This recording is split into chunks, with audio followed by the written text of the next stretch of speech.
when we are speaking about the context of service learning development in other conditions, it has also some of the connections with the picture of the school graduate with education for 21st century, but also the service learning pedagogy is the pedagogy with multiple backgrounds.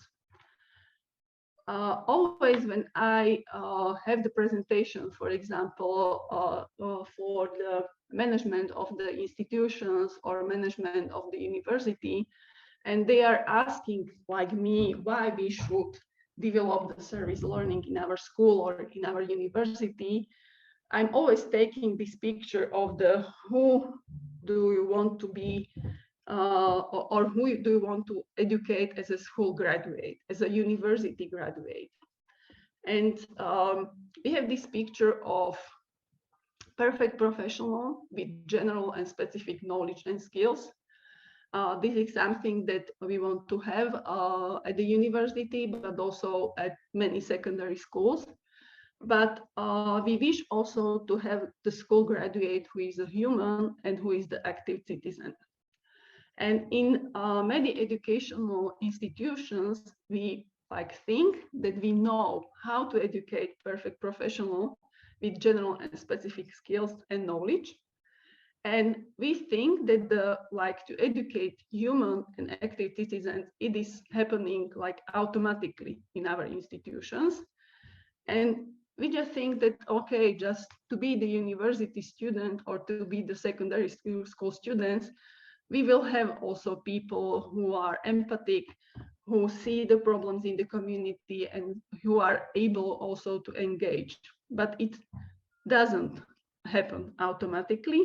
And we need to have specific strategies also for these sides of the school graduates.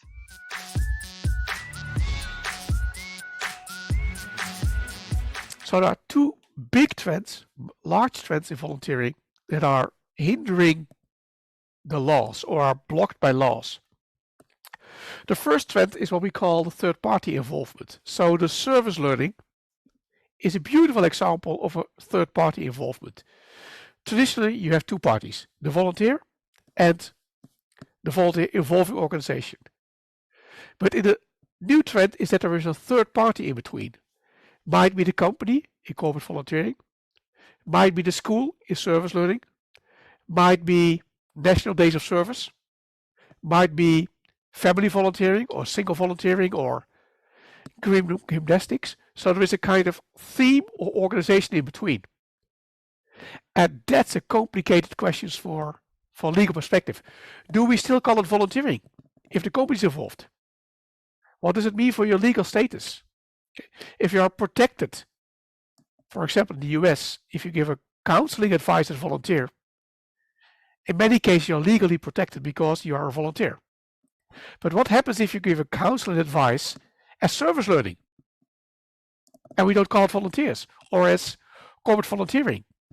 So legally, we have to discuss what does it mean that there is now a third party involved that may be structured it or gives a kind of reward, study points, or career opportunities, or meeting your partner. Well, that will not be the problem. Although we asked the question also in India, and then I really went bizarre about the question that you should have a topic like dating, all right? So we have this legal context that not always is in favor of involving, for example, companies. Also because then you give political power, control about the volunteers to a third party.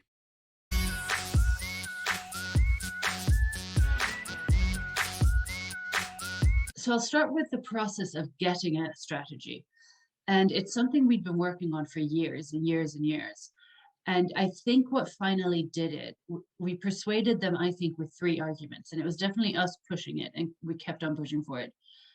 And the 3 arguments we made were, the first one was Volunteer Ireland and the volunteer centres, we do lots of good things, and we're quite good at reporting on impact, and we're quite good at telling the world about what we do. But nobody's told us that we should do it.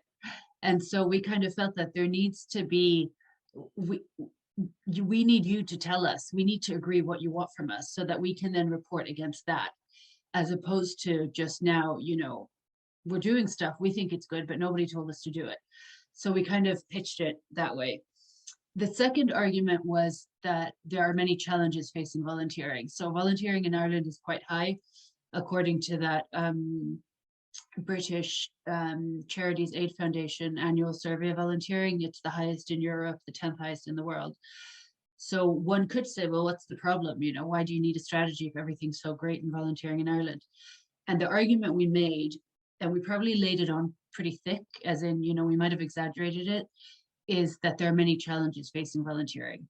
So we talked about, how the way people want to volunteer is changing, the stuff you guys were talking about earlier in terms of flexible volunteering, and the fact that if we want to stay one of the strongest in the world, if we want to keep our volunteering, we have to invest now. And we kind of painted a pretty dramatic image of being at a cliff edge. We used that word cliff edge.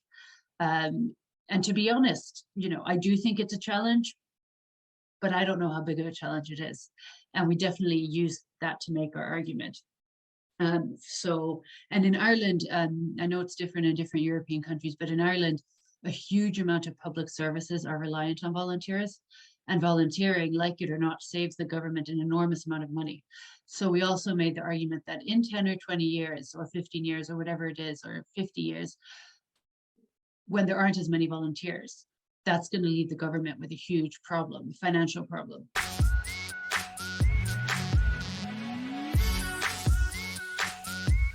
I finally got to see what inclusion is all about once I started my journey with volunteering with the European Solidarity course. It was a life-changing experience for me. I got to see so many places and meet people with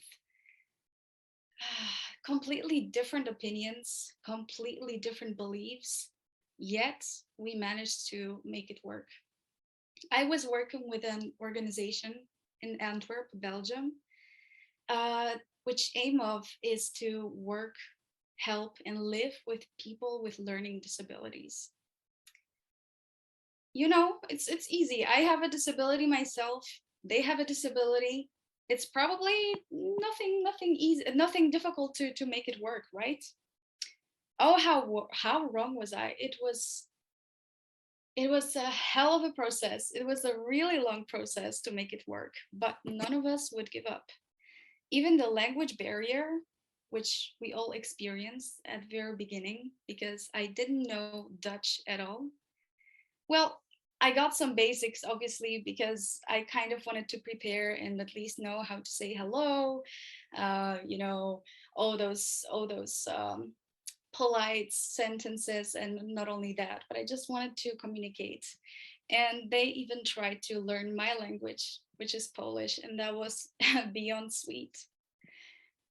That project has taught me many things, especially the part where I've learned a lot of inclusion. I remember how much joy it was giving to those people to show me around the country, to show me what they like doing, what their habits are, to include me in all of their daily tasks, to show me all of their foods, the foods that they like to cook together.